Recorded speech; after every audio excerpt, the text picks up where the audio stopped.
This is TV5 DWET-TV, owned and operated by TV5 Network Inc. TV5 is a commercial TV broadcast station authorized by the National Telecommunications Commission with license number BSD 03112023 REN MOD 4042 to expire on November 21, 2026. TV5 transmitter is located at 762 Quirino Highway, San Bartolome, Novaliches, Quezon City. TV5 Studio Complex is located along Reliance Street, corner Sheridan Street, Barangay Highway Hills, Mandaluyong City. TV5 operates with a transmitter power of 60 kilowatts. TV5 transmitter is operated and maintained by the following transmission engineering personnel, duly licensed by the Professional Regulation Commission and the National Telecommunications Commission. Professional Electronics Engineer Hernando C. Manogid, PECE number 0000423. Electronics Engineer Romulo C. Tataro Jr., ECE number 0033398. First Class Radio Telephone Operators Romeo T. Dayon 941 PNCR 11441. Robert A. Españo 2K 1 PHN 24096. Charlie O. Obeñita 141 PNCR 26666. TV5 programs are seen nationwide via TV5 and affiliate stations. TV5 stations: Channel 5 Metro Manila, Channel 2 Lawag, Channel 28 Baguio, Channel 32 Bacolod, Channel 21 Cebu, Channel 21 Cagayan de Oro, Channel 2 Davao, Channel 12 General Santos. Affiliate stations: Channel 28 Olongapo, Channel 39 Tuguegarao, Channel 24 Tarlac, Channel 30 Mount Banoy, Batangas, Channel 34 San Jose Occidental, Mindoro, Channel 22 Naga, Channel 29 Puerto Princesa, Channel 36 Iloilo, Channel 41 Calibo, Channel 40 Tacloban, Channel 40 Zamboanga. TV5 DWET-TV is now signing on.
Bayang magiliw, perlas ng silanganan, alab ng puso, sa dibdib mo'y buhay.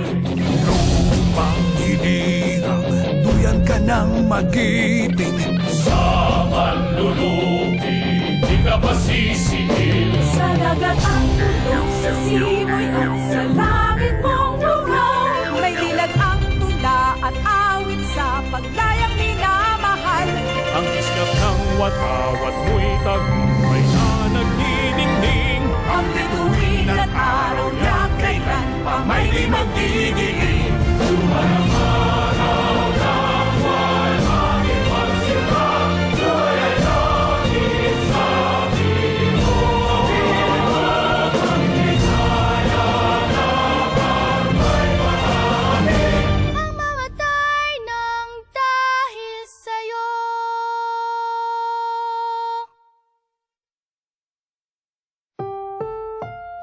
Ang susunod na programa ay rated PG. Patnubay at gabay ng magulang ay kailangan sa mga batang manonood. Be inspired and learn about the Word of God. yung kahalagahan na bilang Filipino chef, ipamahagi natin yung nalalaman nating Filipino cuisine para ma-happy rin sila dito na matikman nila araw-araw nandito lang tayo sa restaurant natin Filipino food. Maayong adlaw sa inyong tanan. Ako si Vicente Ramil Buyet de Loterio, proud Ilonggo chef dito sa Auckland, New Zealand. Ito ang aking MX3 story. Chef, alam namin busy ka sa trabaho. Halos araw-araw pumapasok ka, nasa kusina ka. Parang dinadala po ninyo ulit yung mga Pilipino pag namimiss nila yung mga pagkain natin. Pero paano ho kayo natutulungan ng MX3 pagdating po sa trabaho ninyo? Malaking tulong yung MX3 sa akin sa klima dito kasi mainit, maulan, mahangin, mainit sa loob ng kusina. Pagdating sa labas, malamig. Kaya malaking tulong yung MX3 para sa aking kalusugan. That's nice. Chef, in Jeremiah 29:11, ito hong verse na ito, paano ho ba ito nangungusap sa buhay ninyo? Alam ko yung plano ko, may plano rin yung God sa akin na hopefully ibigay niya sa akin yung plano ko for the future sa pamilya ko. Ano ho bang plano ninyo para sa pamilya po ninyo? Isa yan, maging successful sila sa buhay nila, kaya mga anak ko, maayos yung buhay, hindi magkakasakit. Yeah, that's good. Thank you very much, Chef. Thank you, Miss Venus. Mag-lunch na tayo. MX3 ang global supplement para sa Global Pinoy. Haan mo nga ipalubos ang mapukaw ken ka, tipam mati, ken namnamam. Always ask God and He will ignite you once more. Siya ni Len Fuentebella, may sanga Quality Control Manager, ken proud MX3 believer dito'y probinsya ti Tarlac.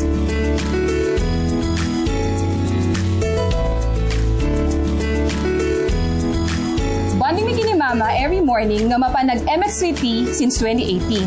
4 years nga full of memories. Iso na yung gana tata, uray adda ni Mama ijay langit, itultuloy ko nga ag MX3T ken MX3 Plus. Iti MX3, kasla ipalpalagip ni Mama nga kanayon alagaan iti sarili tayo.